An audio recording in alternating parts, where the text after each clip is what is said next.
Hello everyone, আসসালামু আলাইকুম। কেমন আছেন সবাই? আলহামদুলিল্লাহ, আল্লাহর রহমতে আমরা ভালো আছি সবাই। এই তো দুপুরে রান্না বসিয়ে দিয়েছি, পটলের চাপ ভেজে নেব। আর হচ্ছে ট্যাংরা মাছ দিয়ে ডাঁটা দিয়ে আলু দিয়ে টমেটো দিয়ে একটা পাতলা ঝোল, একটা মাখা মাখা তরকারিটাই আমরা বেশি খাই। আর মাঝে মধ্যে পাতলা ঝোল খাই। কিন্তু আমাদের পটলের চাপ কমপ্লিট। দুটো টমেটো দিয়ে দিয়েছিলাম।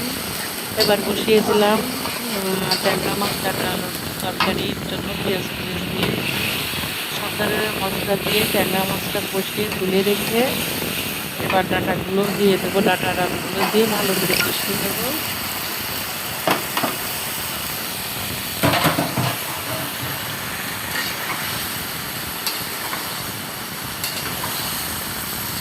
বাসায় শুধু আমরা দুইজন, টোনা আর তুমি, তাই রান্নার তেমন কোনো নাই, প্যারা নাই। আমরা যেটা খেতে পছন্দ করি গরমে সেটাই রান্না করি। আর ছেলে পেলে এরা থাকলে তো গোশ ভাজা পোনা এগুলোই চলে। তো এগুলো আমাদের জন্য খুব গুরুত্বপূর্ণ। তাই আমরা আড়াআড়ি দুটি তরকারি রান্না করে নিলাম। আমাদের আলু কাটা সিদ্ধ হয়ে গিয়েছে,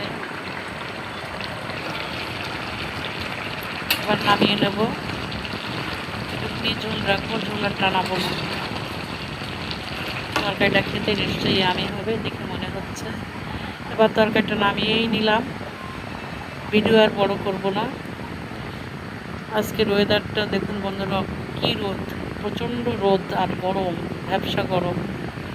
সবাই ভালো থাকবেন, সুস্থ থাকবেন, আমাদের জন্য দোয়া করবেন। দেখা হবে, কথা হবে পরবর্তী ভিডিওতে। সেই পর্যন্ত আল্লাহ হাফেজ।